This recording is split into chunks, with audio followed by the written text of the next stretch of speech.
किसान भाइयों, अगर आप भी चाहते हैं गेहूं में आपको ज़्यादा पैदावार मिल सके तो यहाँ पे हम 5 ऐसी गलतियां आपको बताने वाले हैं।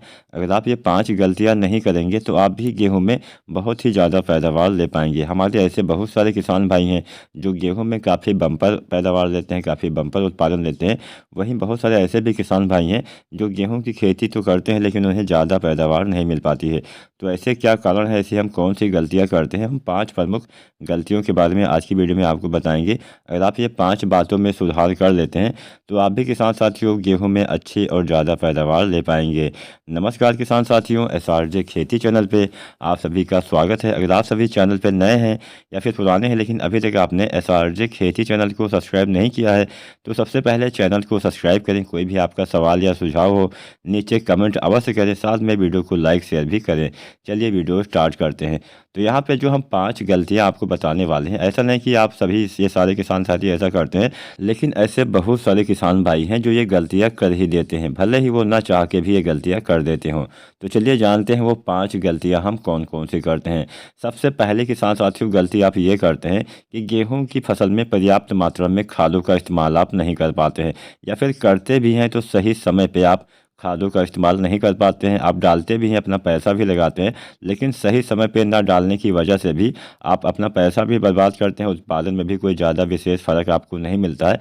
तो पहली गलती तो आपको ये बिल्कुल भी नहीं करना है। उचित मात्रा में समय समय पर समय से खादों का इस्तेमाल करना है। और यहाँ पर मैं आपको बताते चलूँ, अगर आप चाहते हैं गेहूँ में अच्छी और ज़्यादा पैदावार मिल सके तो यूरिया खाद की पूर्ति समय से आपको करनी पड़ेगी। पहली गलती के रूप में हमने यहाँ पे यूरिया खाद को ही रखा हुआ है। बहुत से किसान भाई जानकारी के अभाव में कम या ज़्यादा मात्रा डाल देते हैं, जिससे उन्हें फ़ायदे की जगह नुकसान हो जाता है। किसान साथियों गेहूं की फसल में पहला पानी और दूसरा पानी काफ़ी मैटर करता है आपके ज़्यादा पैदावार बढ़ाने के लिए। किसान साथियों जब आप गेहूं में पहला सिंचाई करते हैं तो उसके बाद ही कल्लों का विकास चालू होता है। जब आप दूसरा पानी लगाते हैं तो उसके बाद का जो समय आता है वो आपके बालियों के निर्माण का आता है। किसान साथियों पहले पानी पे अगर हम जाने कि हमें यूरिया कितनी देनी चाहिए तो पहले पानी के बाद में आपको मतलब पहला पानी तो 21 से 25 दिन पे लगाना है और पहला पानी हल्का लगाना है। उसके बाद में आपको यूरिया जो आती है दानेदार वाली, इसकी आपको लगभग 40 किलोग्राम मात्रा प्रति एकड़ के हिसाब से देना होता है। और हमेशा यूरिया खाद का इस्तेमाल सिंचाई के बाद ही करना चाहिए। क्यों करना चाहिए इसके बारे में भी हम थोड़ा बहुत जान लेते हैं। हमारी ऐसी बहुत सारी मिट्टियाँ हैं जो काफ़ी हल्की होती हैं, और हल्की मिट्टी में एक सबसे कमी ये होती है कि जो भी मतलब आप चीज़ें डालते हैं बहुत जल्दी वो नीचे सोख लेती है। चाहे आप सिंचाई करते हो, चाहे आप कोई खादों का इस्तेमाल करते हो। मान लीजिए आप सिंचाई से पहले यूरिया डाल देंगे, उसके बाद में आप सिंचाई करेंगे, आपकी जब गेहूं की फसल 25 से 30 दिन की होती है तो उसकी जड़ें उतना ज़्यादा विकसित होती नहीं है कि काफ़ी नीचे तक जाती हैं। तो इसलिए इस अवस्था में अगर मान लीजिए यूरिया आप सिंचाई से पहले डाल देंगे तो आपकी यूरिया खाद थोड़ा सा नीचे चली जाती है, जिससे आपके पौधे वहाँ तक नहीं पहुँच पाते हैं, जिससे उसका ज़्यादा लाभ आपको नहीं मिल पाता है। तो हमेशा यूरिया खाद का इस्तेमाल सिंचाई के बाद ही आपको करना चाहिए, और पहले पानी के बाद में आपको 40 केजी यूरिया डालना चाहिए। अब इसके साथ में इस अवस्था में आप कुछ अन्य खादों का भी प्रयोग कर सकते हैं। किसान साथियों दूसरी खाद आपको इस अवस्था में डालनी होती है सल्फर। सल्फर के इस्तेमाल से बढ़िया फ़ायदा मिलता है। सल्फर के इस्तेमाल से आपके पौधे में हरापन आता है। सल्फर के इस्तेमाल से आपकी जो नाइट्रोजन की उपलब्धता है वो काफ़ी बढ़ जाती है। मतलब जो आप यूरिया डालते हैं अगर आप सल्फर भी उसके साथ में डाल देते हैं तो यूरिया काफ़ी ज़्यादा मात्रा में आपके पौधे ले पाएंगे, जिससे सीधा सीधा असर आपके कल्लों के विकास पे पड़ेगा। अब यहाँ पे ये भी बात आपको समझनी पड़ेगी, अगर आपके गेहूं में ज़्यादा कल्ले नहीं आएंगे तो भी आप गेहूं में ज़्यादा उत्पादन नहीं ले पाएंगे। तो सबसे पहले तो आपको ध्यान इसी बात पे रखना है कि आपके गेहूं में ज़्यादा कल्ले आ सकें। तो ज़्यादा कल्ले पाने के लिए पहले पानी पे जो हम खादें डालते हैं वो काफ़ी मैटर करती है आपके ज़्यादा कल्ले पाने के लिए।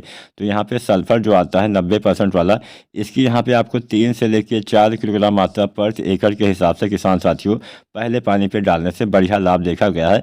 अच्छे कल्ले आएंगे, अधिक फुटाव होगा, प्रकाश संश्लेषण प्रक्रिया अच्छे से होती है, जिससे आपको ज़्यादा कल्ले मिल पाएंगे। अब इसी अवस्था में मतलब पहले पानी के बाद ही आपको जो जिंक आती है उसका भी आपको इस्तेमाल करना चाहिए। अब जिंक 2 तरह से आती है, फिर बहुत तरह से आती है, लेकिन ज़्यादातर किसान साथी 2 तरह से ही जिंक का प्रयोग करते हैं। पहली जिंक आती है 33% वाली और दूसरी जिंक आती है 21% वाली। तो अगर आपको 33% वाली जिंक मिलती है तो इसकी आपको 4 से लेकर 5 किलोग्राम मात्रा प्रति एकड़ के हिसाब से आपको पहले पानी के बाद डाल देना है। या फिर जो 21% वाली जिंक आती है इसकी आपको लगभग 7 से लेकर 8 किलोग्राम मात्रा प्रति एकड़ के हिसाब से आपको पहले पानी के बाद डाल देना है। तो ये 3 खादें आपको पहले पानी के बाद अवश्य डालना है।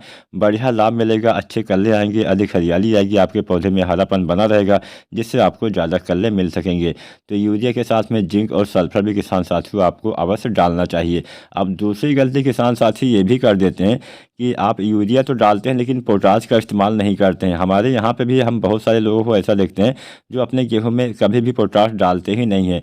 बिना पोटाश के भी आप किसी भी फसल में ज़्यादा पैदावार किसान साथियों नहीं ले पाएंगे। हालांकि हमारी मिट्टी में पोटाश पर्याप्त मात्रा में होता तो ज़रूर है, लेकिन वो आपके पौधे को नहीं मिल पाता है। तो इसके लिए पोटाश को आपको अलग से देना पड़ेगा। तो जो MOP पोटाश आता है 60% वाला, इसका इस्तेमाल यहाँ पर आपको करना है। और पोटाश डालने का सबसे अच्छा समय होता है गेहूँ की बुआई के समय।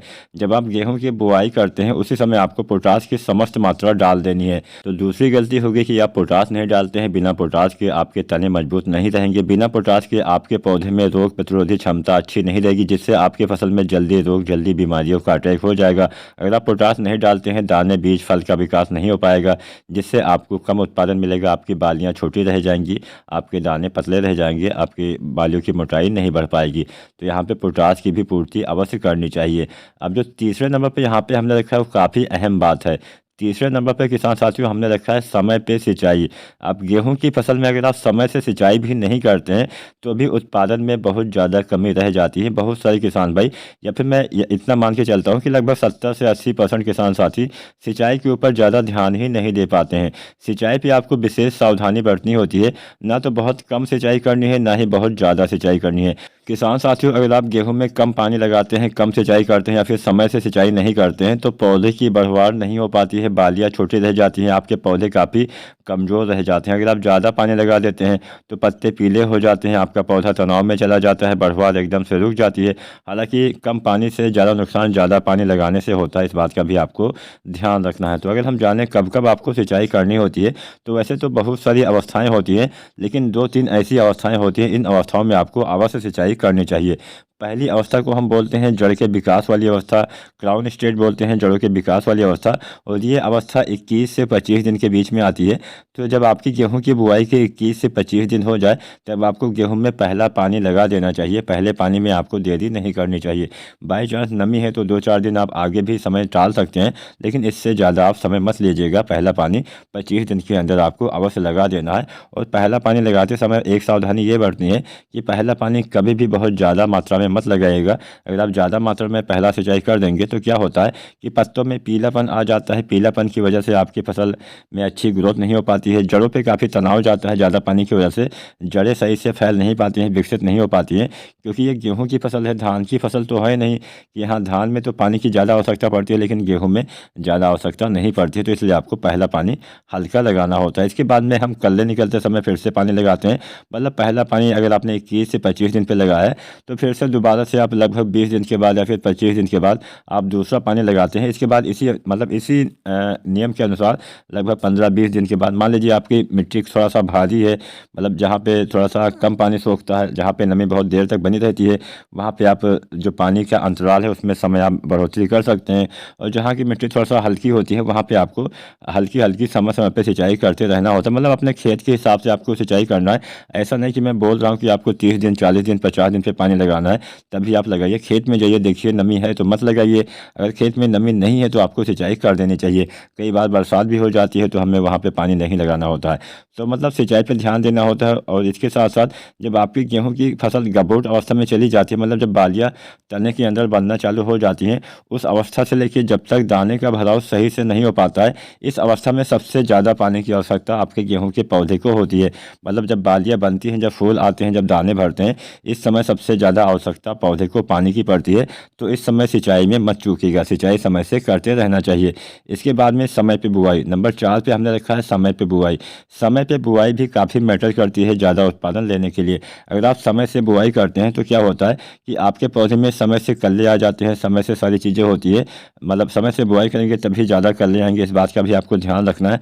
जितना देर से आप गेहूँ की बुआई करेंगे पैदावार में उतना ही कमी आपको मिलती रहेगी। तो आपको हमेशा गेहूँ की बुआई समय से करनी पड़ेगी। अब हम जानते हैं पांचवी हम कौन सी गलती अपने गेहूं में करते हैं। पांचवी गलती काफ़ी महत्वपूर्ण गलती है। अगर आप ये करते हैं तो आपको ज़्यादा पैदावार कभी भी नहीं मिल पाएगी। वो है अच्छी किस्म का चयन। हमेशा अपने क्षेत्र के हिसाब से आपको किस्मों का चयन करना है। ऐसा नहीं कि कोई किस्म बहुत ज़्यादा पैदावार देती है वो आप लगा लें, ऐसा नहीं होता है। आपके क्षेत्र में अगर वो किस्म अच्छा पैदावार देती है तभी आपको अपने यहाँ पे लगाना होता है। अपने आसपास के किसान साथी से आप पूछ सकते हैं या फिर किसी संस्थान से आप पूछ सकते हैं। ऐसे बहुत सारे तरीके होते हैं जिसके द्वारा हमें पता लगाया जा सकता है कि हाँ, कि आप अगर मान लीजिए पश्चिमी उत्तर प्रदेश में रहते हैं तो अगर आप पूर्वी उत्तर प्रदेश वाली किस्म पश्चिमी उत्तर प्रदेश में लगाएंगे तो वहाँ पे वो कभी भी अच्छा उत्पादन नहीं दे पाएगी। इस बात का ध्यान रखिएगा। तो जो किस्में जहाँ के लिए अनुमोदित की जाती है वहीं पे आपको लगाना होता है। मैं आपको बताते चलूँ, जब भी किस्मों का विकास किया जाता है तो मतलब भारत में जहाँ जहाँ पे भी गेहूँ उगाया जाता है वहाँ वहाँ पे उसका ट्रायल किया जाता है। अब जिन क्षेत्रों में वो किस्म ज़्यादा पैदावार देती है केवल उन्हीं क्षेत्रों के लिए उसको अनुमोदित किया जाता है।